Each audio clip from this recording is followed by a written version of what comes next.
continuons notre enseignement sur Jéhovah Tsidkenu. Là, nous allons vers vraiment la fin. Donc, il me reste un grand maximum de dimanche.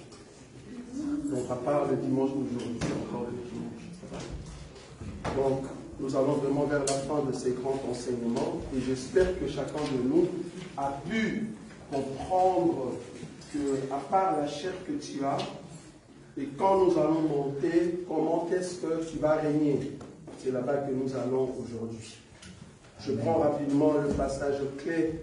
Je prends Jérémie chapitre 23, mais je prends juste le verset 6 et le verset 7. En son temps, Juda sera sauvé. Israël aura la sécurité dans sa demeure. Et voici les noms dont on l'appellera. L'Éternel, notre justice. C'est pourquoi voici le jour vienne, dit l'Éternel, où l'on ne dira plus, l'Éternel est vivant, lui qui a fait monter du pays d'Égypte les enfants d'Israël. Mais on dira, l'Éternel est vivant, lui qui a fait monter et qui a ramené la postérité de la maison d'Israël du pays du Septentrion et de tout le pays où je les avais chassés, et ils habiteront dans leur pays. Comme vous savez, cette écriture à la fin nous montre en fait le millénium. Le millénium, c'est-à-dire l'établissement du royaume des dieux. Tout au long de cet enseignement, je vous ai montré d'abord la préparation d'un peuple qui va monter au royaume. Cette préparation doit se faire en quittant le péché, en fuyant le péché. Faire un effort de fuir le péché. Nous tous, nous sommes faibles, c'est vrai. Nous tous, nous pouvons broncher, c'est vrai. Mais faire un effort avec l'aide de la parole de surmonter le péché. C'est ce que nous avons dit. Il ne faut pas avoir des défauts, c'est ce qu'on a dit le dimanche passé. Un sacrificateur qui a un défaut corporel ne peut pas être appelé sacrificateur. Pourquoi? Parce que tu ne sauras pas offrir à Dieu au fait l'aliment qu'il faut. Or, quand est-ce que nous allons offrir à Dieu l'aliment qu'il faut? Premièrement, aujourd'hui, nous offrons nos corps comme un sacrifice de bonne odeur, et pendant le millénium, nous allons servir Dieu. Donc, si nous servons le royaume des sacrificateurs, nous devons avoir des bons comportements, une bonne manière, une bonne vie en Christ Jésus. Amen. J'ai touché beaucoup d'éléments jusqu'à ce que je vous ai montré comment est-ce que nous allons monter. J'ai montré, en tout cas dans les livres de Apocalypse chapitre 4, là où Jean se voit déjà dans le ciel. Là, je vous ai dit que nous sommes un peuple qui est déjà dans le ciel. Vouloir ou pas, nous serons en deuxième position. Parce qu'en première position, il y aura Dieu lui-même qui est assis sur un trône. Nous aussi, nous allons maintenant venir pour s'asseoir aussi sur des trônes. C'est là-bas que j'ai parlé de 24 vieillards. Je vous avais montré cela. Et après nous, maintenant, viennent tous les êtres célestes, c'est-à-dire les anges. C'est là-bas que je vous ai montré que vous avez de la valeur par rapport à un sorcier. Si tu as de la valeur au dernier ange dans les cieux, et qui est puissant plus que Satan, à combien plus forte raison un petit sorcier? C'est là-bas que je te montrais que tu es grand. Il suffit que tu comprennes. Ce n'est pas le péché qui doit t'abattre. Non. Quand tu tombes, relève-toi. Ne reste pas tombé comme il faut. Ce n'est pas la fin du monde que tu sois la première personne qui est tombée. Non, ce n'est pas la première fois. Donc, reconnais ton mal, reconnais ton péché, relève-toi et continue la marche. Pourquoi? Parce que tu as la sémence de Dieu en toi. C'est vrai que Moïse se levera, c'est normal. Moïse peut toujours se lever pour dire, voilà ce que tu as fait, voilà la sentence. Ok, j'accepte. Mais du moins, je suis un enfant de Dieu. Quand la sentence sera finie, voilà, je me reviens. Ça va? Le problème, c'est de ne pas demeurer dans le péché. Nous n'avons pas la sémence de ceux qui demeurent dans le péché, mais nous avons la sémence de ceux qui peuvent tomber et se relever. Ça, ce sont les enfants de Dieu. Très important. Ça, c'est la valeur d'un sacrificateur. Et après cela, comme nous avons des trônes, je vous ai montré que le trône, le couronne sur la tête n'est rien d'autre que l'onction que nous avons. Quand nous allons monter, tu n'auras plus besoin de cette onction. Donc du coup, qu'est-ce qu'il faut prendre? Tu prends l'onction, tu remets à celui qui t'a donné cela. nous allons jeter nos couronnes. C'est ça que j'avais dit. Aujourd'hui, maintenant, comme nous descendons, je vais vous montrer l'église qui était montée doit maintenant descendre. Comme je vous ai dit, toute l'église n'ira pas au ciel. Il y aura une partie de l'église qui va rester. Pourquoi? Mais parce qu'elle aura des défauts. Et c'est vrai que ces gens-là sont de la famille de Lévi, mais le problème, ils ont un problème au niveau de leur corps, au niveau de leur esprit, un défaut corporel. Ils peuvent manger la nourriture sainte, la Bible l'a dit, mais cependant, ils ne peuvent pas offrir. En d'autres termes, ils n'entreront pas au-delà du voile. En d'autres termes, ils n'entreront pas au ciel. C'est tout à fait normal. Une partie de l'église restera. Pourquoi? Parce que tu es immature. Tu n'as pas mis en pratique toute la parole de Dieu. Alors Dieu ne permettra pas que tu puisses monter au ciel. Tous ceux qui vont monter au ciel, ce sont ceux qui sont matures. Tu tombes, tu te relèves. Ne reste pas dans le péché. Cherche la face de Dieu et continue la marche. Là, tu es fort. C'est ça un homme mature, une femme mature qui veut continuer dans la voie du Seigneur. Ok. Maintenant, après avoir passé les temps dans le ciel, je ne veux pas ici vous donner qu'est-ce qui se passe sur terre. Sinon, ça va nous prendre beaucoup de temps. Sinon, je vais rester encore ici. Je vais rester ici jusqu'au mois de décembre.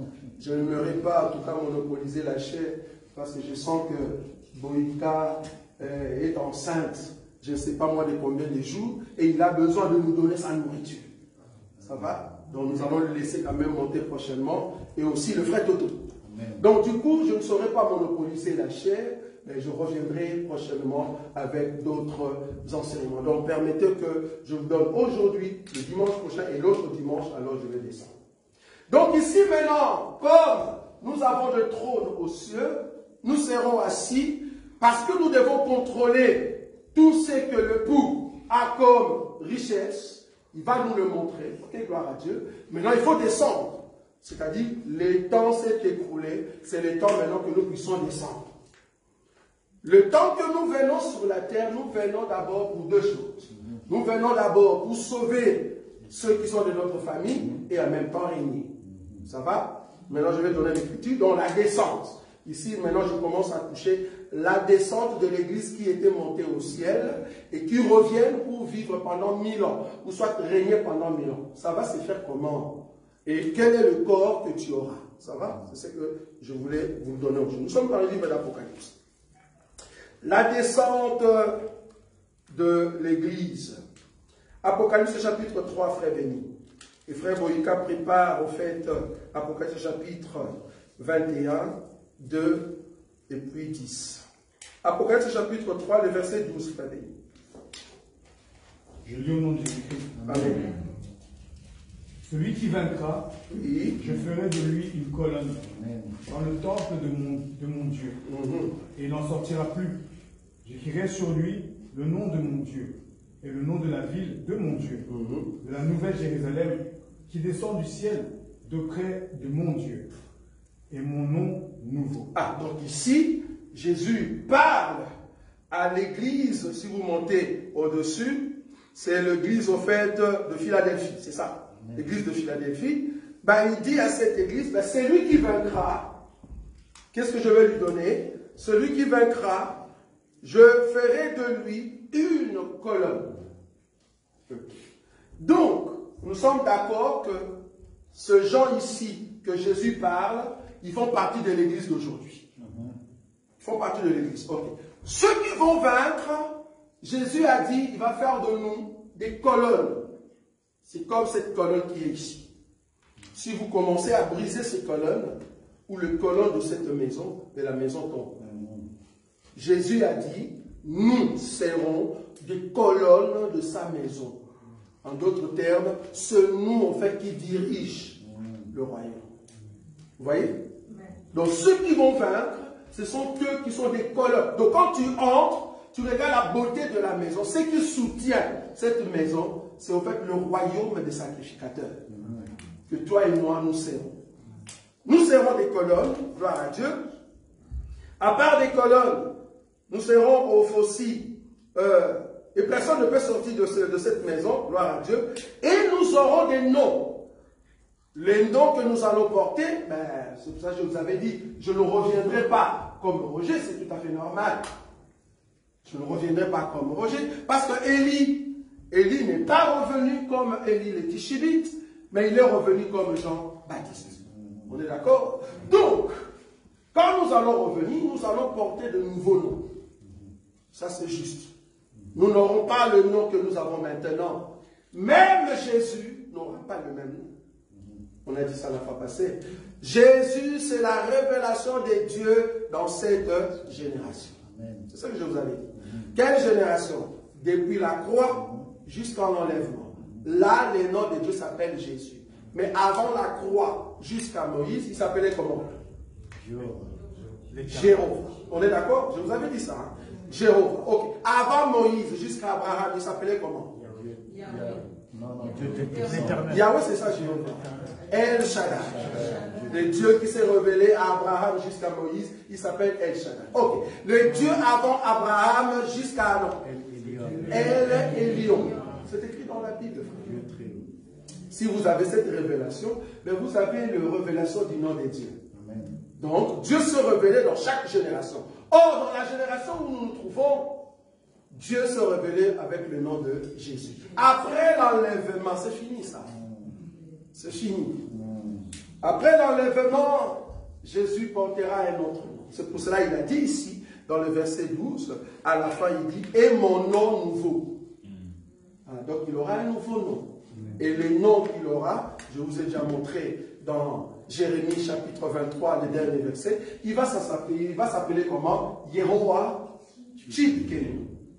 La parole de Dieu. Dieu, la justice. C'est ça son nom. Okay. Donc nous allons porter son nom, gloire à Dieu, mais nous serons en fait cette église qui descend. Quand on dit une église qui descend, c'est-à-dire un peuple qui est venu du ciel et qui descend. Mais qui descend dans la gloire. On est là. Qui descend dans la gloire. Je vais vous montrer encore quelque chose. Je suis dans Apocalypse chapitre 21. Puis je vis un nouveau ciel et une nouvelle terre. Oui. Car le premier ciel et la première terre avaient disparu et la mer n'était plus. Le verset 2. Et je vis descendre du ciel d'auprès de Dieu la ville sainte, la nouvelle Jérusalem, préparée comme une épouse qui s'est parée pour son époux. Donc, ce qui descend ici, on le compare comme une épouse. Or, la seule épouse qui était montée au ciel, ben, c'est la Vierge sage. C'est nous, ceux qui vont monter en l'enlèvement. Là, il faut qu'on redescende.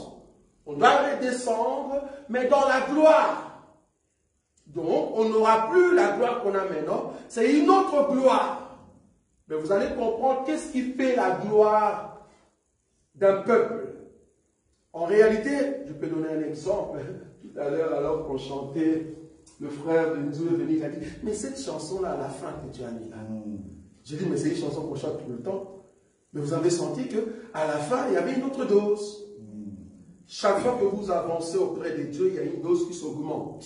Vous comprenez? Celui qui s'approche dans la prière avec Dieu, il y a la gloire qui s'augmente. Vouloir ou pas nous qui, au fait, allons monter dans la présence du Seigneur, le fait que nous allons voir Dieu face à face, le fait qu'il va nous parler, frère, la gloire que nous aurons, ça sera terrible. Amen. La gloire que nous aurons, ça sera terrible. Et c'est cette gloire qui est mentionnée maintenant dans 21, que tu as lu, hein, le verset 2, lis maintenant le verset 10. Et je vis descendre du ciel, d'auprès de Dieu, la ville sainte. Le verset 10. Verset 10. Oui. Verset 10. Apocalypse 21, verset 10. Et il me transporta en esprit sur une grande et haute montagne. Très bien. Et il me montra la ville sainte, Jérusalem, qui descend du ciel, d'auprès de Dieu. D'auprès de Dieu et quoi? Ayant la gloire de Dieu. Donc cette ville qui descend, quand tu la regardes, on voit la gloire de qui? De Dieu. Quand tu regardes ça comme ça, quelle gloire!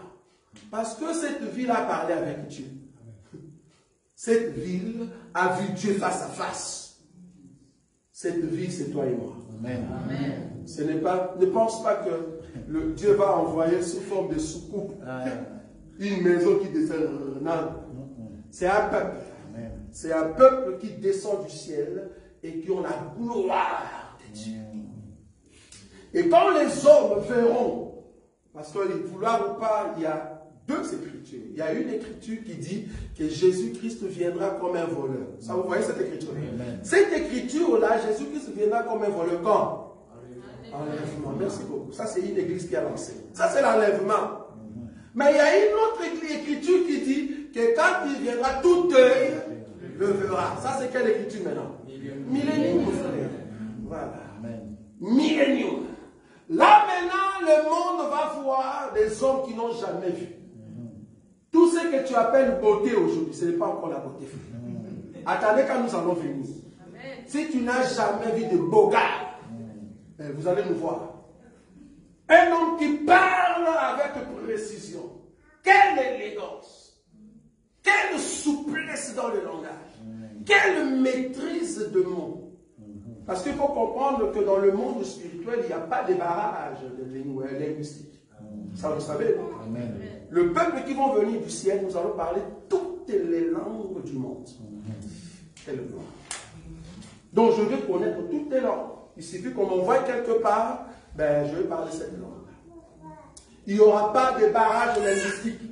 Parce que nous saurons tous les langages du monde. Ça, c'est déjà la gloire. Et même notre face. C'est la même chose dans Exode. Exode chapitre combien? Exode chapitre 34, frère Boïka. Exode chapitre 34, le verset 28 à 25. 34. 28 à 25. Oui, Exode chapitre 34, verset 28. Oh, qu'est-ce que j'ai dit? Ah oui, 28, à 35, je crois. Attends, 35. Pas 35, c'est ça, oui, pas 25, 35. Amen. Allez-y. Moïse fut là avec l'Éternel 40 jours et 40 nuits. Fut où? C'était sur la montagne, est-ce que nous sommes d'accord? Il était dans la présence de Dieu. Et là, maintenant, qu'est-ce qu'il va faire? Il va maintenant descendre. C'est lui qui vient de la présence de Dieu, veut maintenant descendre au milieu du peuple. On est d'accord? Ok, on va dire, continue. Il ne mangea point de pain et il ne but point d'eau. En d'autres termes, Moïse, qui était au ciel, ne mange plus le foufou, ne mange plus de semoule, ne mange plus du riz. On n'a plus besoin de poulet. Le corps que nous aurons n'a pas faim. Voilà. Dans notre corps que nous aurons, il n'y aura pas des obèses. Excusez-moi les termes. Dans le corps que nous aurons, il n'y aura pas de maladie cutanée. Pourquoi? Mais parce que nous ne mangeons pas les choses du monde. Là-bas au ciel, on ne mange pas le pain ou on ne boit pas du vin là-bas. Là-bas au ciel, j'ai entendu un homme de Dieu qui a dit, tous ceux qui vont aller au ciel, il faut boire du vin. Parce qu'au ciel, là-bas, il y aura encore du vin. Non, au ciel, il n'y aura pas du vin. Amen. Au ciel, il n'y a pas du vin. Le vin qui est au ciel, c'est le Saint-Esprit. Il ne faut pas comprendre les choses. Donc, du coup, on n'aura pas faim. Et on n'a pas besoin de votre nourriture. Parce que notre nourriture s'appelle le roi. S'appelle le Dieu lui-même. C'est lui qui est notre nourriture. Donc, Moïse n'avait pas faim pendant 40 jours dans la présence de Dieu. Il a parlé avec Dieu. Ok, maintenant c'est le temps de descendre. Ok, c'est tout à fait normal. Maintenant, il descend. Écoutez maintenant ce qui arrive. Et l'Éternel écrivit sur les tables de la parole de l'Alliance les 10 paroles. Très bien. Moïse descendit de la montagne de Sinaï, ayant les 2 tables du témoignage dans sa main. En descendant de la montagne, et il ne savait pas que la peau de son visage rayonnait. Ah bon? Donc quand Moïse descendait de la montagne, quand Moïse a parlé avec Dieu, avant de monter, il avait une face normale. Une face ayant des boutons. Une face qui avait un problème. Mais quand il monte dans la présence de Dieu, la maladie a disparu. Et quand il est redescendu, la Bible dit lui-même, il ne savait pas que sa face, sa peau, rayonnait. Rayonnait. Mais lui, il ne savait pas. Je me te dit l'onction que nous aurons nous ne serons pas des orgueilleux. Les autres vont dire, ah, un tel homme avec tel puissance. Ils vont nous admirer, mais nous, on sera simple. Pourquoi? Parce qu'au ciel, les hommes sont humbles. Dieu va te frapper de l'humilité. Tu vas apprendre ça. Tu es glorieux, mais tu ne le montres pas. La Bible dit sa peau rayonnait. Alors que lui-même, il ne savait pas. Quand tu regardes Moïse, c'est comme le soleil. Tu dis, mais ça, c'est quelle face ça? Je n'ai jamais vu un homme avec une telle face. Donc, le Moïse qui est descendu, ce n'était plus le vrai Moïse que vous connaissiez. C'était un autre Moïse. Mais pourquoi? Mais parce qu'il a parlé avec Dieu face à face. Tous ceux qui vont aller au ciel, quand nous allons revenir, le fait que nous avons parlé avec Dieu, frère, le corps que tu auras, toi-même tu ne sais même pas comment ça va se représenter. Même les anges n'auront pas un tel corps. Un corps glorieux. Un corps, tu te dis, mais c'est magnifique. Mais heureusement, il n'y aura pas de séduction. Parce que s'il y avait la séduction, on pouvait tomber alors avec des filles du monde. Parce que je me te dire, nous resterons comme des anges. Ben, il n'y aura pas parmi nous, en tout cas, ceux qui vont venir du ciel, il n'y aura pas de femmes. Ça, vous savez? Amen. Je vous avais dit la fois passée. Parce que nous n'allons pas revenir avec le corps avec lequel nous étions montés. Nous revenons avec un autre corps. Nous tous, nos sœurs et nos frères, quand nous allons revenir, nous sommes tous fils. Très puissant. On continue l'écriture. Parce qu'il avait parlé avec l'Éternel. Donc le but de la face qui rayonne, c'est parce que tu as quoi? Parler face à face avec Dieu. Amen. Vous voyez ça? On continue l'écriture 30. Aaron, oui, et tous les enfants d'Israël regardèrent Moïse. Et voici la peau de son visage rayonnait. Oui. Et il craignait de s'approcher de lui. Quand tu vois la gloire dans la vie d'une personne, tu as peur de nous approcher. Pourquoi? D'abord, je suis comme l'eau pure. Je sais voir tout ce qui se passe dans ta vie. Je veux connaître tout ce qui se réalise en toi. Nous serons en fait une solution pour le peuple. C'est ça le travail. Étant sacrificateur, il faut que le peuple nous approche avec leurs soucis ou soit leurs problèmes. Je parle ici du peuple, pas en Jérusalem, parce que vous allez comprendre que pendant ces temps-là, la Belgique existera, la France sera là, mais nous devons aller rencontrer quand même tous ces présidents qui vont exister pendant ces temps-là. Alors il faut comprendre leur situation. Mais nous, maintenant, ayant la pureté de la parole, nous comprenons tout en avance. Parce que nous rayonnons. Ici, je parle du royaume des sacrificateurs. Au royaume des sacrificateurs, ce sont des administrateurs du royaume, des travailleurs, des colonnes. Est-ce que nous sommes d'accord? C'est-à-dire que tu auras de postes. C'est ça la couronne que tu as. Tu dois travailler pour Dieu. Dieu va te mettre comme ministre. Vous voyez ça? Donc nous serons des ministres pour Dieu, des envoyés pour Dieu. Donc en même temps, nous sommes au fait de sacrificateurs et en même temps nous régnons. Vous voyez ça? Nous régnons politiquement parce que le Seigneur nous envoie comme des ambassadeurs, comme des émissaires et en même temps nous servons Dieu. Or, servir Dieu veut dire nous allons vers le peuple pour ramener les choses du peuple vers Dieu. Ça c'est le sacerdoce. Maintenant, régner veut dire, je prends la puissance, l'autorité du roi, je le ramène vers le peuple. Ça, c'est le prophète. Le roi. Vous voyez ça? C'est très important ce que nous disons ici. On continue l'écriture. 31. Oui. Moïse les appela. Oui. Aaron et tous les principaux de l'assemblée vinrent auprès de lui. Et il leur parla.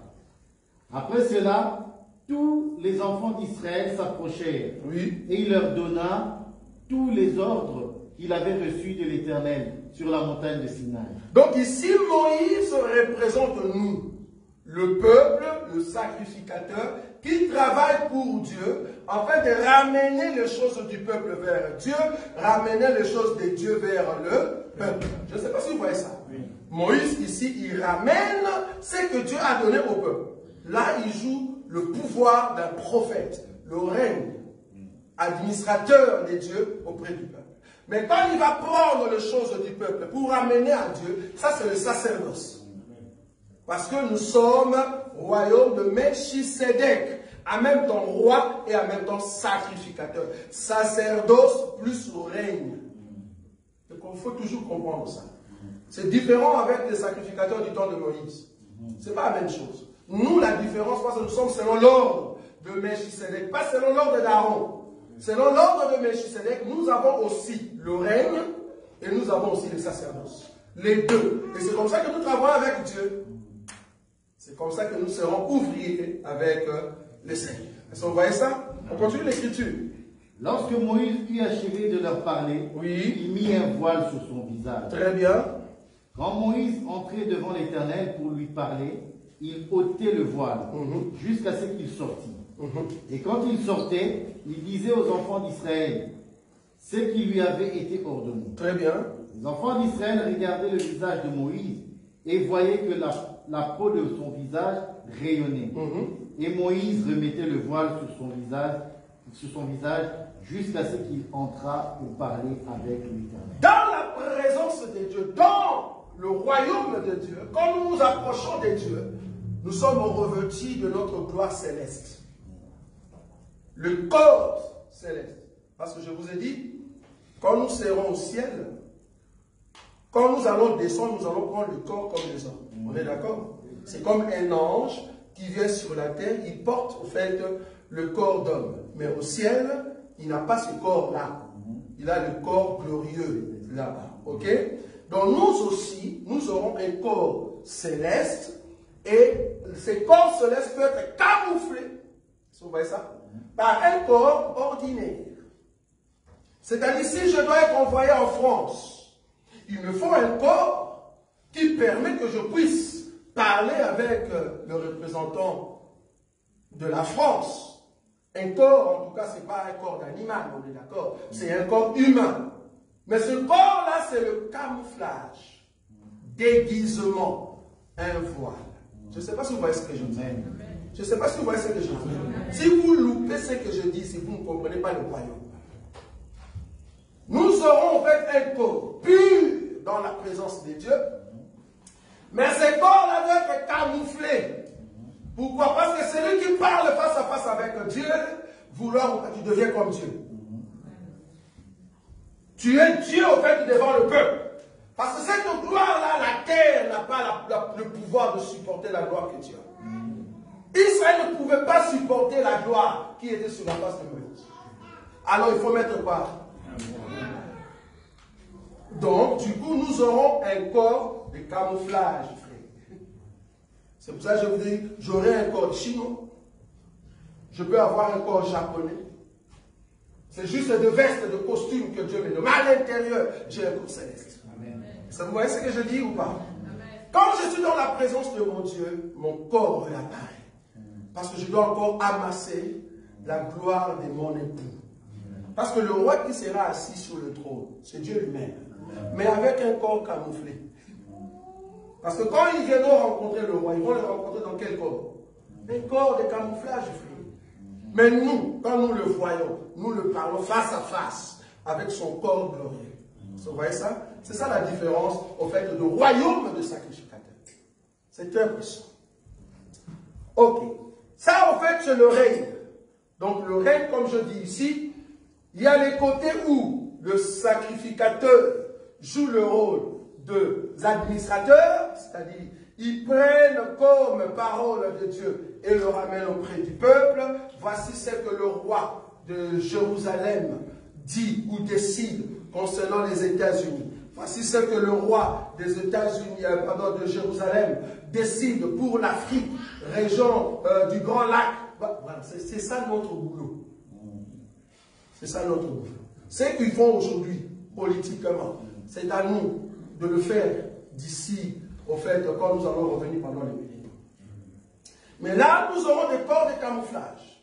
Donc, en même temps, nous prenons la parole de Dieu vers le peuple, et ce que le peuple demande, nous allons aussi prendre pour l'amener à notre Dieu. Nous allons dire au peuple, voilà, très bientôt, c'est la fête des tabernacles. Qu'est-ce que vous allez faire? Il faut monter. Si tu ne montes pas, il n'y a pas de bénédiction. Le roi qui est assis sur le trône de Jérusalem ne saura pas, au fait, libérer une grâce sur vous. la pluie ne tombera pas sur votre vie. Ça, ce sont les émissaires qui doivent vous faire l'annoncer. Parce que nous serons parmi ceux qui vont diriger ce royaume et qui seront envoyés partout dans le monde en fait d'annoncer la parole du roi de Jérusalem. Donc, nous régnons, en même temps nous sommes dans le sacerdoce. C'est ça le royaume de Melchisedec, ou royaume des sacrificateurs. Là, c'est au fait la première partie du peuple, de ceux qui vont se retrouver où? Dans le royaume. Mais à part les colonnes, il y a aussi ce qu'on appelle le ressuscité. Qui sont le ressuscité? Ben, c'est le 144 000 et la Vierge folle. Je me vais ici marteler. Le corps de ressuscité ne sera pas le même corps avec ceux qui viennent du ciel. Ça ne sera pas le même corps. Le ressuscité ne seront pas les colonnes. Les colonnes seront ceux qui avaient vaincu quand le Seigneur était venu, ressuscités. Et puis ils sont montés.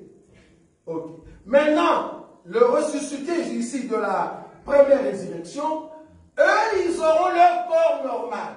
Si la personne est morte femme, la personne ressuscitera comment? Femme. Parce que quelqu'un nous a dit, au ciel, il n'y aura pas de femme.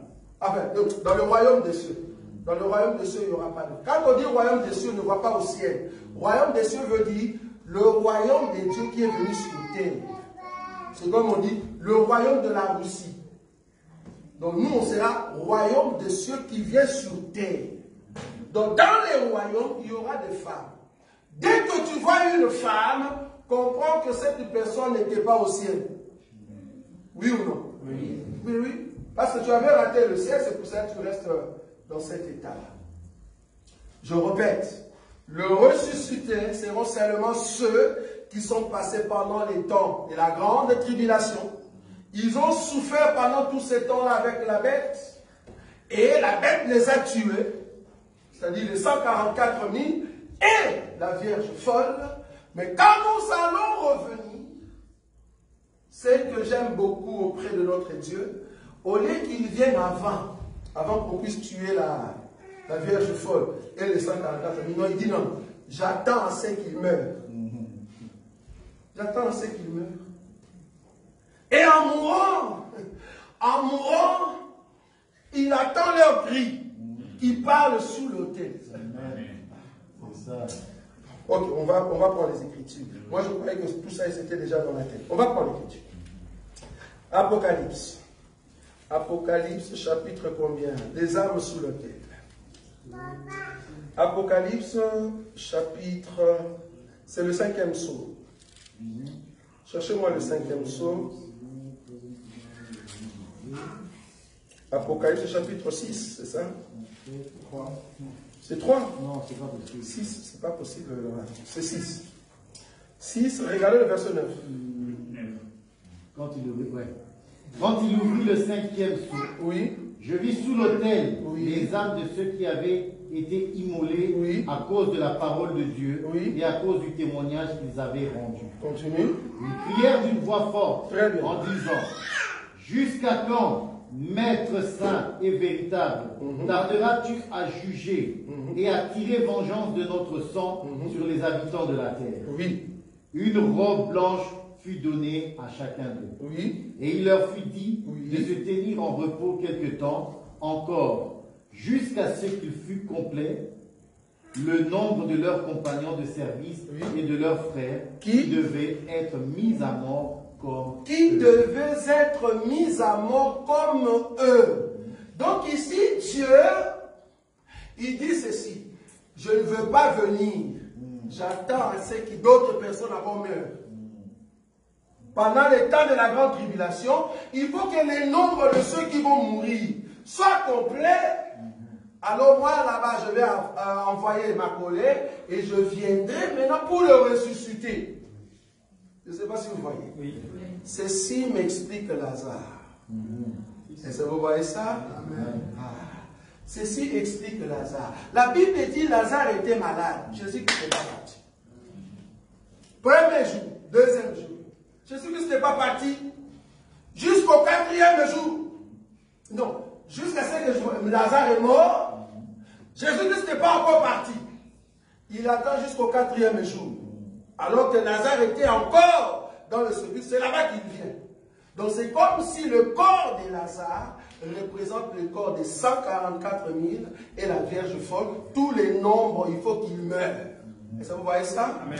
Donc Lazare ici représente tout un corps de ceux qui étaient malades, en d'autres termes, qui souffraient pendant l'état de la grande tribulation. Est-ce que vous voyez ça? Amen. Mais il faut qu'ils meurent. Quand ils sont morts, la Bible dit, c'est là-bas que Jésus-Christ vient.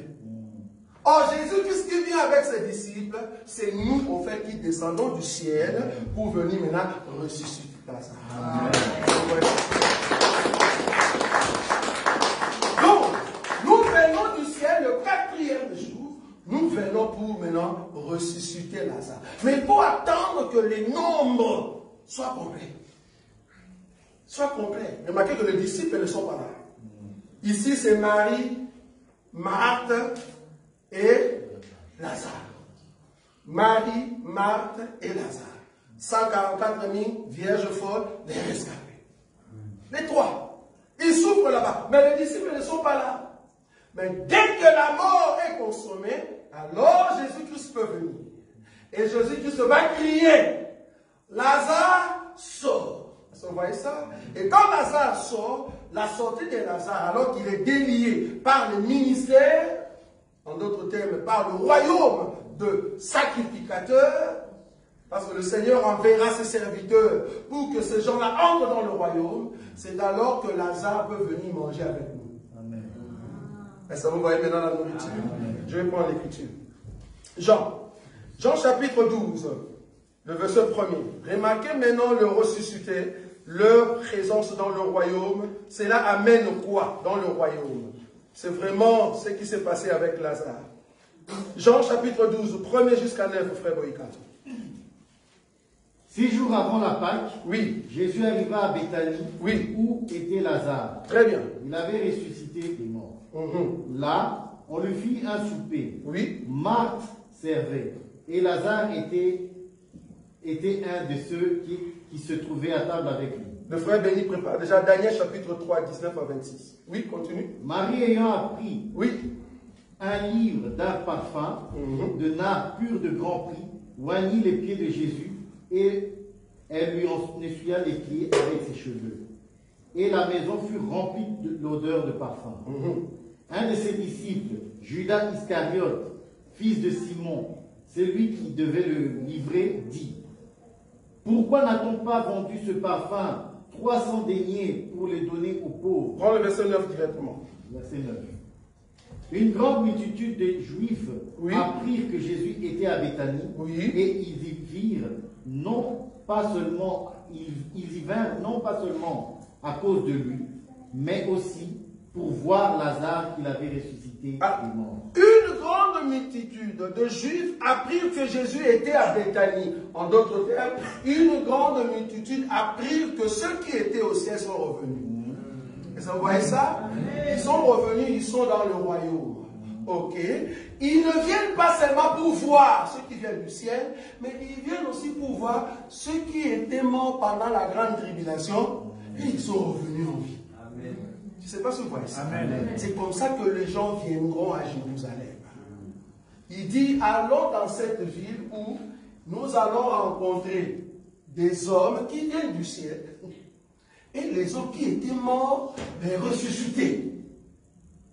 Ils vont venir comme dans des musées touristiques pour entrer dans notre royaume. Ils viennent pour nous visiter, voir qui sont ceux qui viennent du ciel et qui sont ceux qui ont été ressuscités par Jésus. Ils veulent le voir. Quel est le corps que vous avez après avoir été ressuscité? On continue l'écriture. Verset 10. 10. Les principaux sacrificateurs délibérèrent de faire mourir aussi Lazare, parce que beaucoup de Juifs se retiraient d'eux à cause de lui et croyaient en Jésus. 12. Le lendemain, une foule nombreuse des gens venus à la fête ayant entendu dire que Jésus se rendait à Jérusalem, prirent des branches de palmier et allèrent au-devant de lui en criant « Hosanna, béni soit celui qui vient au nom du Seigneur, le roi d'Israël. » Jésus trouva un anon et s'assit dessus selon ce qui est écrit. Merci. Ici, ce qu'on voit, c'est quoi? Après la résurrection, d'abord, nous avons le sacrificateur qui sont en fait des disciples, qui descendent avec Jésus. Nous sommes d'accord? Amen. Ils étaient avec Jésus. Ça, c'est le royaume des sacrificateurs. Okay. À part eux qui descendent avec Jésus, il y a aussi le ressuscité. Donc, nous ne pouvons pas commencer notre règne si Lazare n'est pas ressuscité. Je ne sais pas si vous avez vu. Amen. Parce que pour que Jésus entre dans Jérusalem, il faut que Lazare ressuscite. C'est comme ça que nous allons prendre Lazare et nous pouvons maintenant aller en Jérusalem pour régner. Nous ne pouvons pas commencer le règne sans pour autant ressusciter d'abord. Le ressuscité, c'est-à-dire le 144 000 et la Vierge. Donc, il y aura d'abord la résurrection de ce peuple-là pour qu'il puisse entrer avec nous dans le royaume. Et ça, vous avez vu ça. C'est la même chose avec Daniel. Daniel chapitre 3. Remarquez ici. Parce que la question, une question qui peut venir, ça, je peux défier n'importe quel pasteur qui n'ont pas l'enseignement. Posez-lui seulement cette question simple. Vous savez que si tu meurs aujourd'hui, comme ce n'est pas encore l'enlèvement, si tu es enfant de Dieu, tu vas aller où? Lieu de? On appelle ça comment? Saint d'Abraham. Il faut répondre. C'est très important. Parce que plus tu connais la parole, plus tu es pur.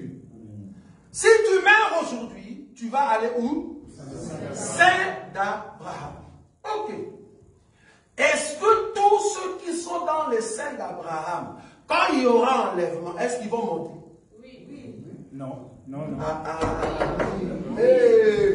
Bon, ça c'est l'exemple. Je peux mettre l'argent maintenant. J'ai besoin de mettre l'argent.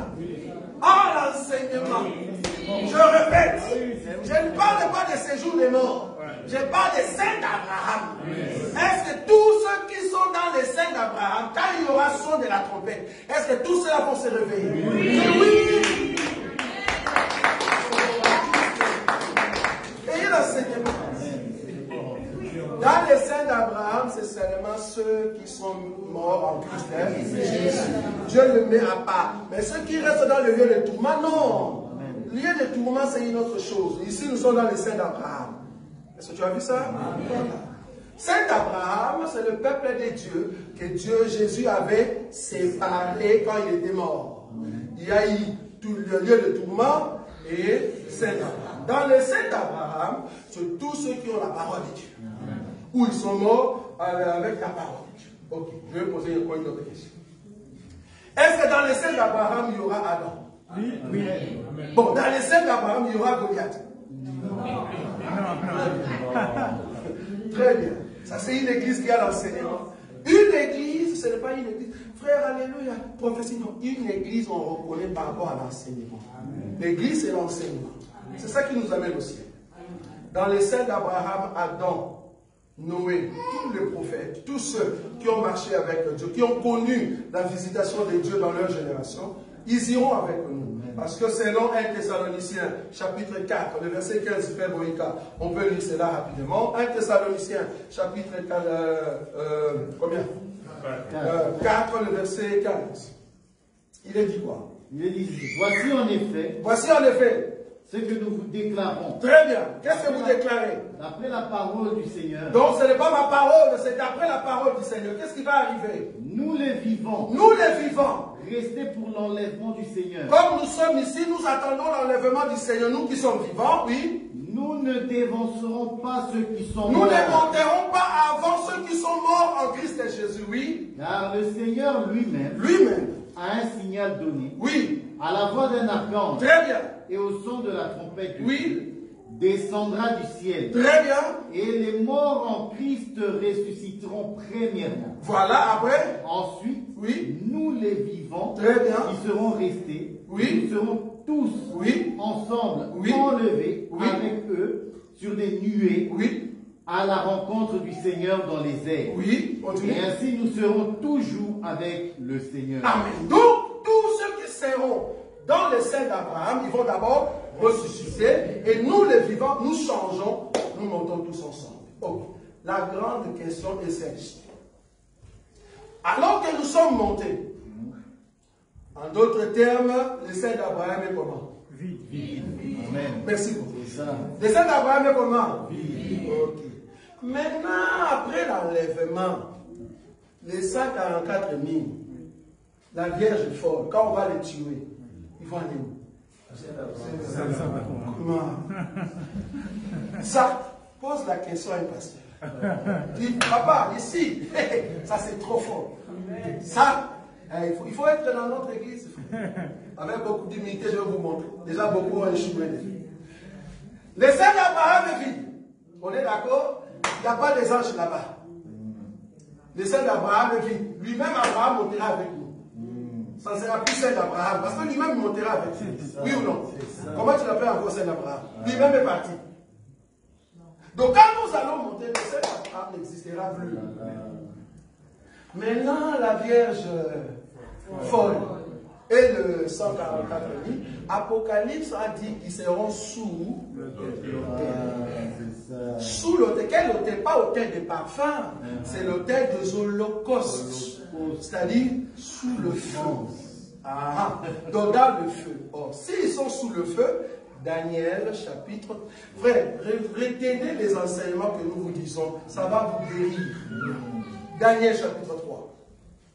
Daniel chapitre 3. Remarquez là où la Vierge folle et les 144 000 seront. Ils ne seront pas dans les seins d'Abraham. Ça, cette question n'en a jamais monté dans ta tête. Jamais. Merci beaucoup.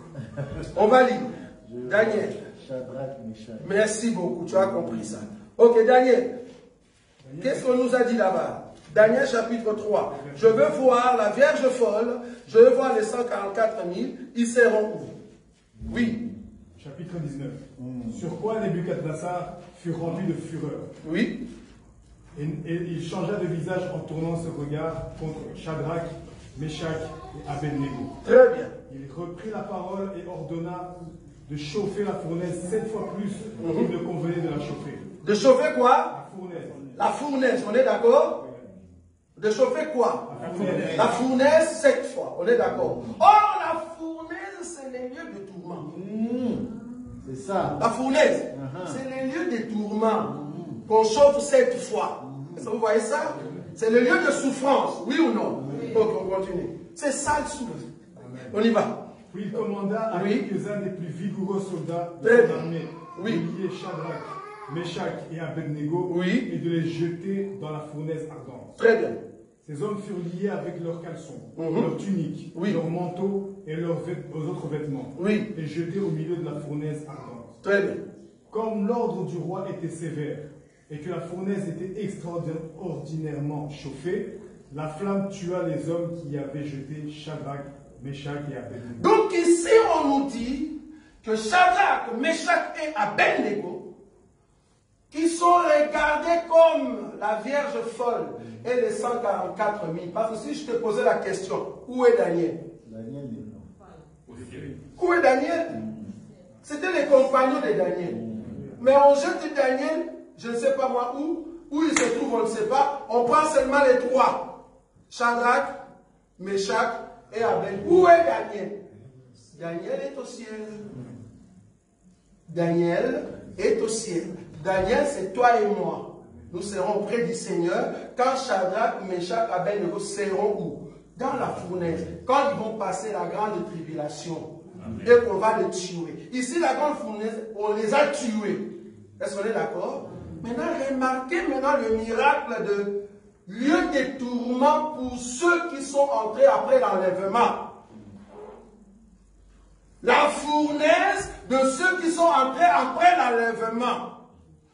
Les âmes sous l'autel de l'Holocauste, pas autel de parfum, de l'Holocauste, sous le feu, mais ces âmes-là parlent encore. Parlent encore.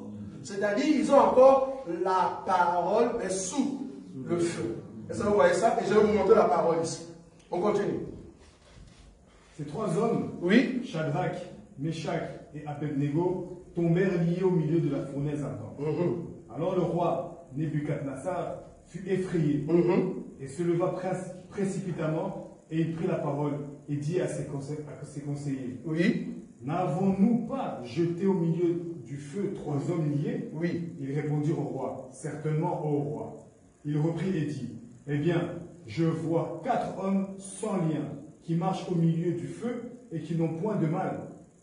Et la figure du quatrième ressemble à celle d'un fils de Dieu. Donc le quatrième ou la quatrième personne qui vient se retrouver dans les lieux de tourment, dans la fournaise, à la face d'un Dieu. C'est ça la parole que la Vierge folle, ou soit les 144 000 possèdent encore cette parole qui le détient, mais captif.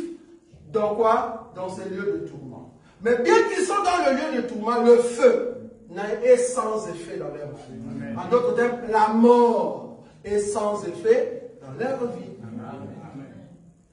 Mais d'autres personnes qui ont essayé d'affronter le feu, ils sont morts. Mais Shadrach, Meshach et Abednego, ils ne sont pas morts. Ils se reposent, mais dans le feu du tourment, la fournaise. Comme Lazare. Vous voyez ça? Maintenant, le roi, qui est comme le Seigneur, il dit, je vois la présence de la quatrième personne qui a la face de Dieu.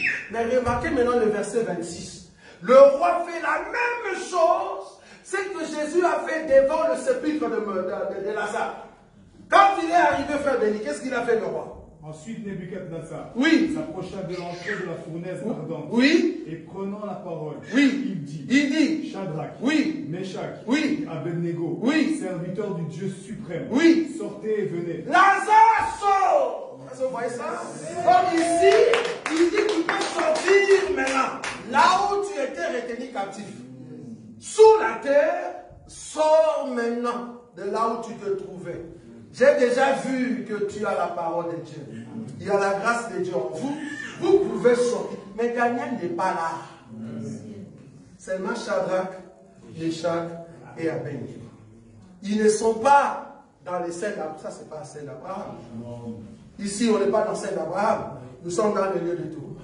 Donc, la Vierge folle, les 144 000, ils ne seront pas dans les saints d'Abraham, mais dans les lieux de tourment. Mais cependant, le lieu de tourment n'aura pas d'effet dans leur vie parce qu'ils seront ressuscités. Amen.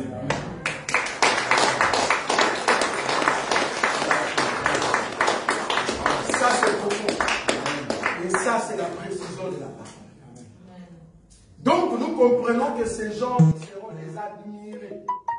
Ils sont passés par le feu, par la mort, mais ils sont ressuscités. Donc les gens viendront pour rendre visite à qui? À ces gens-là et en même temps à nous. Ils viendront nous rendre visite.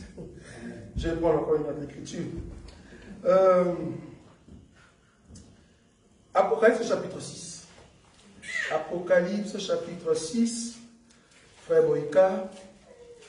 Apocalypse chapitre 6. Je prends le verset combien? Je crois qu'on a déjà lu cela, non? Oui. Donc on a pris le verset le verset 9, là où tu as dit sous l'autel, c'est ça? Oui. 9, 10, 11. Très bien. On peut prendre encore Apocalypse chapitre maintenant, je crois 20. Oui, c'est 20.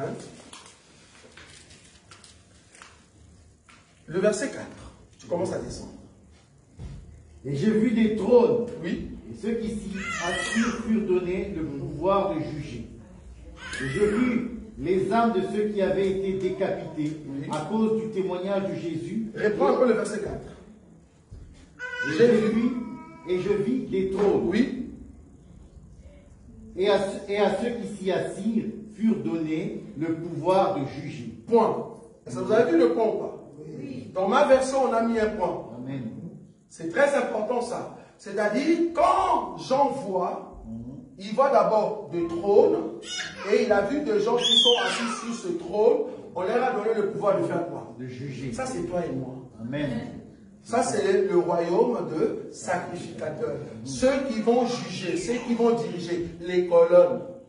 Ça, c'est d'abord eux. Mais à part eux, il y a une autre catégorie de gens maintenant qui viennent après. Qu'est-ce qu'ils voient encore? Et je vis les âmes de ceux qui avaient été décapités à cause du témoignage de Jésus et à cause de la parole de Dieu et de ceux qui n'avaient pas adoré la bête ni son image et qui n'avaient pas reçu la marque sur leur front et sur leurs mains. Ils revinrent à la vie et ils régnèrent avec Christ pendant 1000 ans. Ici, ce sont des personnes qui sont comme Shadrach, Meshach et Abednego. Shadrach, Meshach et Abednego, le roi avait dit, vous allez adorer mon image, vous allez adorer la statue. Et ils ont dit, niet, nous n'allons pas adorer la statue. Alors on les a pris, on les a jetés dans la fournaise. Mais la Bible dit, ils ne mourront pas, ils sortiront. C'est ça le peuple ici, qui ont souffert pendant les temps de la grande tribulation, mais cependant, ils sont ressuscités. Et vous avez vu ça? Amen. Ça, c'est la deuxième catégorie de ceux qui seront au royaume. Et la troisième catégorie, pour finir, Esdras, c'est dans le livre d'Esdras. Esdras, chapitre 9, frère béni. Esdras, chapitre 9, à partir du verset 7. Depuis le jour de nos pères, nous avons été grandement coupables jusqu'à ce jour. C'est à cause de nos iniquités que nous avons été livrés. Très bien.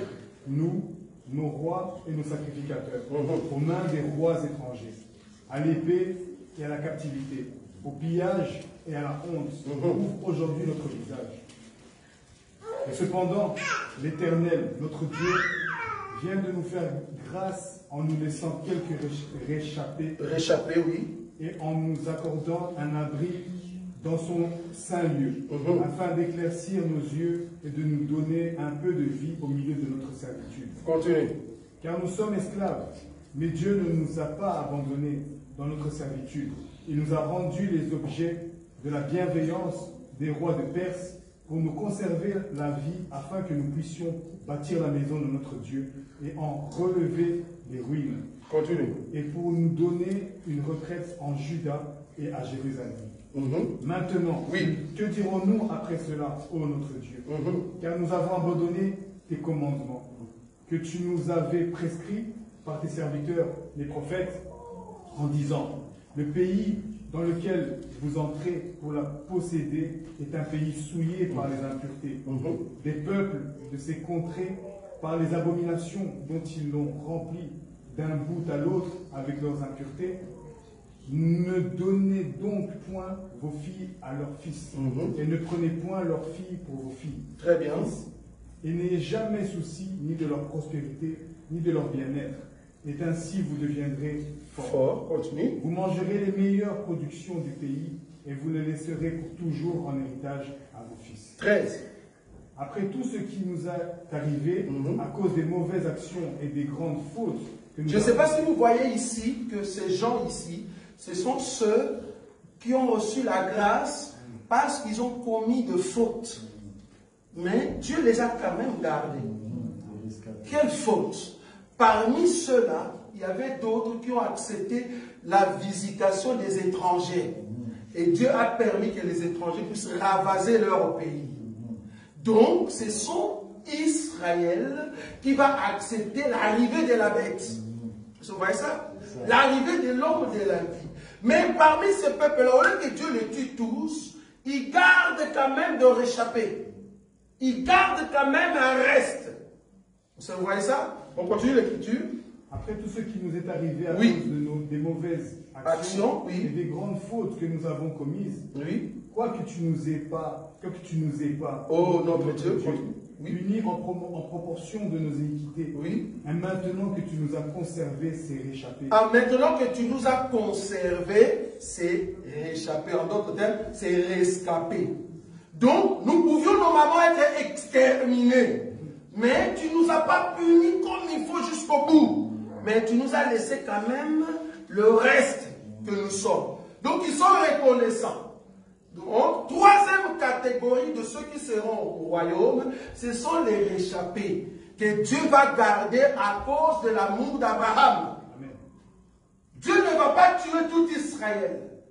Dieu va laisser une petite quantité comme signe de l'alliance d'Abraham.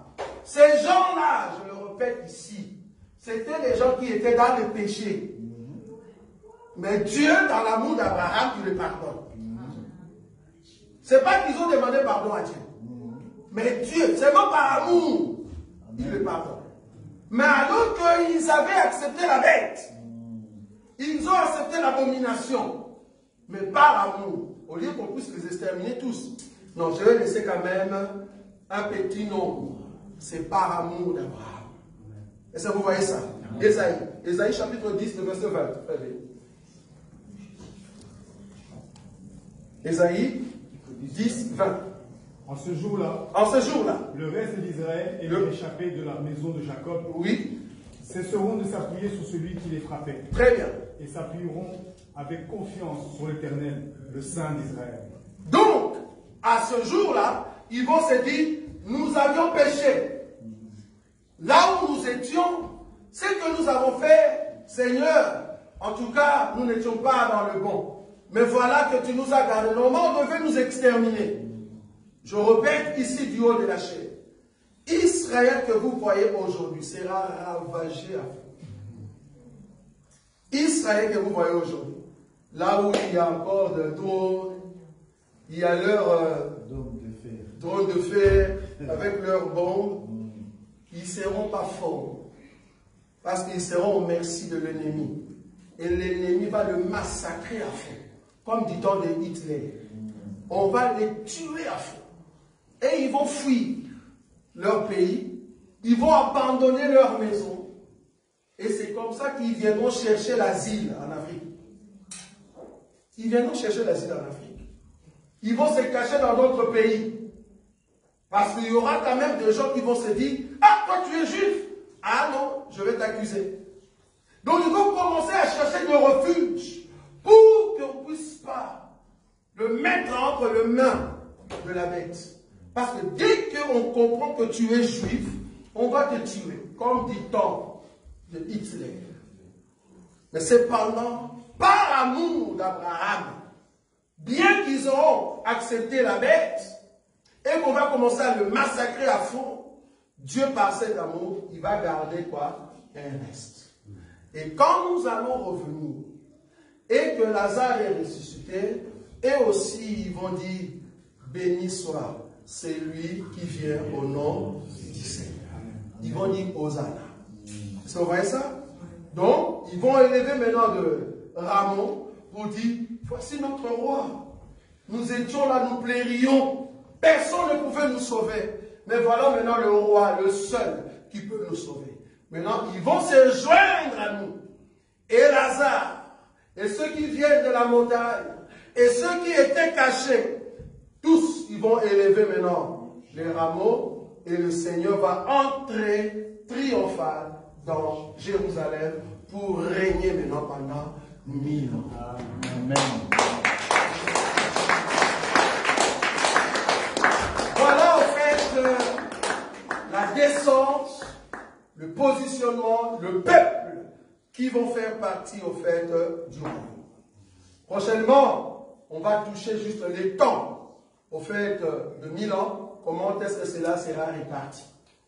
Pendant 1000 ans, ça sera réparti comment? Est-ce que pendant 1000 ans, est-ce que nous allons mourir? Nous qui? Le peuple qui était ensemble avec Jésus et qui sont entrés dans le royaume. Le peuple du royaume, est-ce que nous allons mourir? Si nous n'allons pas mourir, si nous allons mourir, ceux qui sont dehors, qui sont-ils? Est-ce qu'il y aura de peuple normal? Ils ont quel état? Qu'est-ce qui va arriver? Vous devez connaître ça. Dans d'autres églises, tu peux faire 30 ans. On ne va pas vous prêcher ça, frère. On ne va pas vous prêcher ça. Alors que c'est pour ta vie. Parce que c'est ça qui amène l'espérance de la foi. Pour dire non, je dois monter. Je dois aller au ciel pour rencontrer le Seigneur. Très important. Donc prochainement, nous allons voir au fait les temps de 1000 ans, comment est-ce que cela sera réparti. Que Dieu vous bénisse.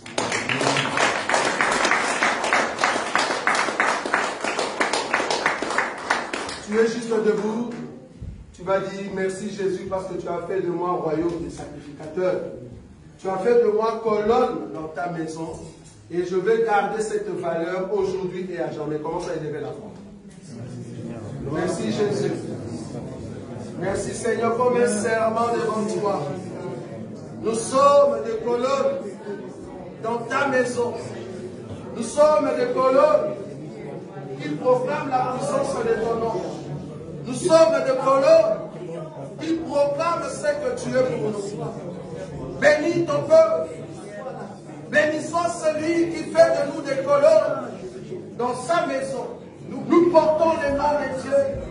Nous portons le nom du roi. Nous portons le nom de la vie. Parce que nous sommes forts en celui qui nous a aimés. Tu as transformé notre vie pour montrer que tu es le roi des gloires. Le Seigneur tout-puissant. Le Dieu de notre existence. Béni soit ton nom, Jésus. Alléluia. Merci, Seigneur.